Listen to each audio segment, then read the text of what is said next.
with my arms tied behind my back. I couldn't do much. And I tried to check David.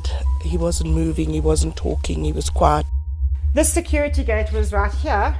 So my dad heard the knock on the door, opened the door, was shot in the stomach.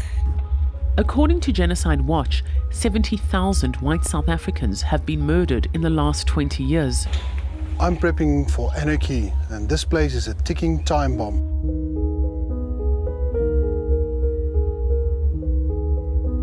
South African Parliament has backed a motion that calls for changing the constitution and allowing for land expropriation without compensation. Essentially, white South Africans will lose their land.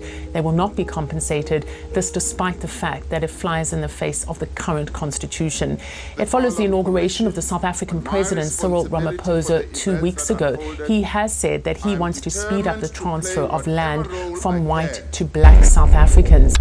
The Du Plessis family live in South Africa's Mpumalanga province, in a predominantly white neighborhood. They belong to a group called the Saitlanders, who convinced it's only a matter of time before the country's white population is slaughtered by the black majority. Their garage is full of supplies in preparation for D-Day. So we had to gather enough diesel and fuel for our different vehicles. We gathered enough fuel to last us about 1,500 kilometers. That's our gas storage that's going to go on our vehicles. That is for making food and keeping warm. Then I've prepped myself with some cereals, some pastas, rice, all that kind of stuff that can last a long time. Then we've got some crates with food as well. We've got a water purifier inside here that will take us, when we get to a place, then there's no fresh water. Dion's been preparing for 7 years. While most South Africans watched Mandela's funeral with sadness, he monitored it with concern. I'll phone everybody that needs to be phoned and I'll SMS it through so we can start the evacuation plan. And let's go. We're out of here. A call or an SMS from a few of the 800,000 Saitlander members will alert him something's up. I'm prepping for anarchy, and this place is a ticking time bomb. Guys, we can go. Everything looks safe. We are ready for our evacuation. Keep your eyes on the road and always be aware. It happened in Zimbabwe. There was a genocide there. They chased all the white people out of Zimbabwe. They came to South Africa, and it's going to happen here as well. According to Genocide Watch, 70,000 white South Africans have been murdered in the last 20 years. Right now, only 50,000 white families owned more than 80% of the land in South Africa, and that land was taken by arms, was stolen from black people. We wanted to return to the black majority. And it's threats like this that Dion takes seriously. Militant black youth are calling on white settlers and colonialists to leave the country. We are evacuating to our first assembly point just outside of town, and my prediction is that they're going to close this road here for us so we can't leave town. They're going to box us in, but we've got another route. Okay guys, there's a lot of traffic here, a lot of commotion going on, so please be on the watch out, check the traffic and be aware. There's a lot of people that's going to die, that I can promise you. On the day of the real evacuation, people will assemble here from all surrounding towns. Then they'll move on to a permanent location where they'll set up base, if need be, for a year or more. This is my country. I was born here. I just want my piece of land. Just give me what I earn for me and my family to grow up and have some opportunities in life. That's all I want. One new party has emerged that's only for black people. The Mazibuye African Congress says that its goal is to restore the ideals of African people. It's gone as far as to say our membership is not open to anything that looks white. This is a far cry from how Mandela saw the Rainbow Nation. The time for reconciliation is over. Now is the time for justice. We must ensure that we restore the dignity of our people without compensating the criminals who stole our land. In recent years, there has been a spike in the killing of farmers in South Africa. Democracy in action is how the South African President Cyril Ramaphosa calls his efforts to change the constitution to allow for land expropriation without compensation. He announced this week he was increasing efforts to do this so that agricultural production, people's access to land, and just and equitable redistribution are increased.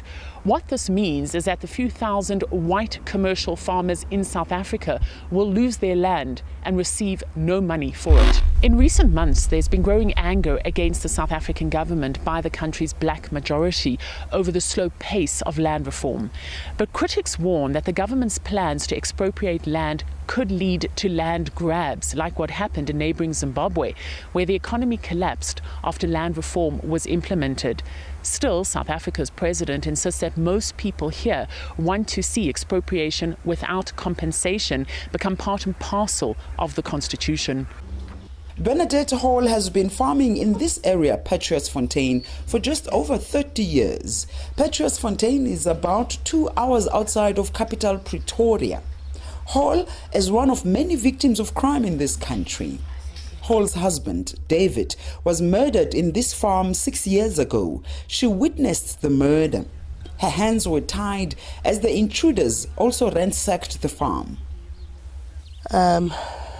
With my arms tied behind my back, I couldn't do much. And I tried to check David. He wasn't moving, he wasn't talking, he was quiet. It's a scene, she tells us, that haunts her to this day. Hall is one of many white farmers who are resistant to government's recent undertaking.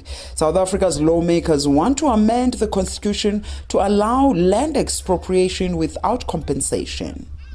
This is our land. David and I put everything that we are into this farm, and we almost achieved our goals enough when they took him away. He unfortunately never got to see that. So why must I give up my farm? Why? I bought it legally. I paid every single penny I owe for it. Every implement I bought on this farm, I paid for. I've worked for everything I've got. Now I must just hand it over. We are now third generation on this farm. Third generation.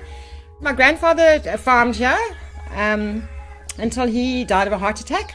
And then my dad inherited this portion and his brother inherited the top farm, which my dad eventually over the years bought back. So it's been in the family for more than 100 years. I grew up here.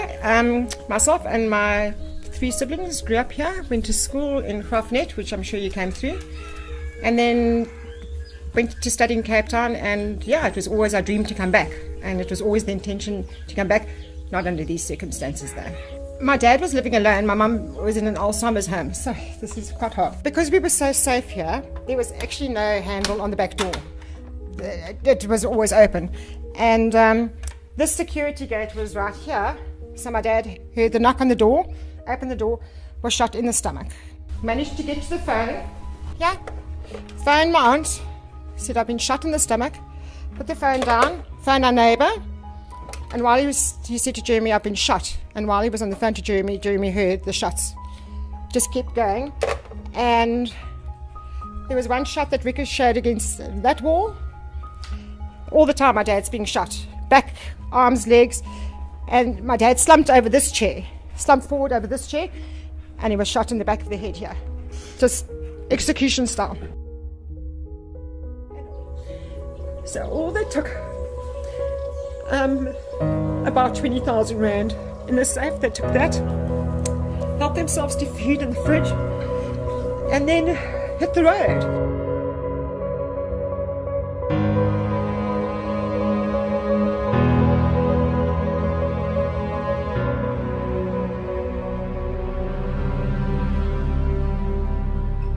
Because of the skin color.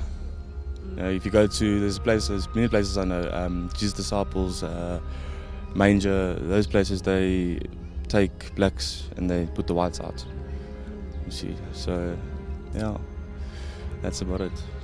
So wait, there are places here that will only help blacks but won't help whites?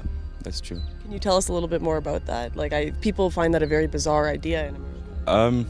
Yeah, I don't know how to say it. It's just the racism going around. I'm just here to get my life in order and try to give my daughter a better life.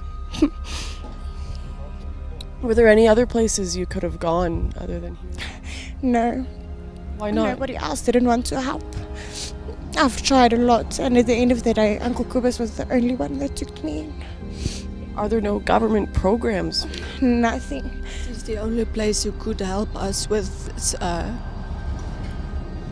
place to stay and things.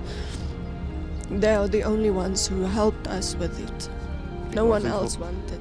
If it wasn't for them, I would have been in the streets. I want to sleep with my wife and my kids on the street. That's it.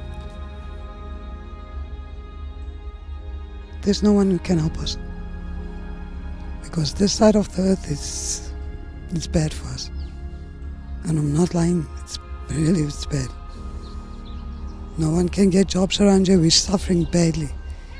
Well, where we lived, things were very dangerous. The one day, there was black people walking in the street and they shot through our windows. And I went and the police did nothing. You can't even walk in the streets around. At night, during the day, they always rape you or they beat you up. They're swearing at you in the language. They know you don't know the language, but they will come and swear at you, breaking you down around you. You don't feel like a person around you anymore. So they're making sure our people, we don't have a life anymore. They will make sure about it.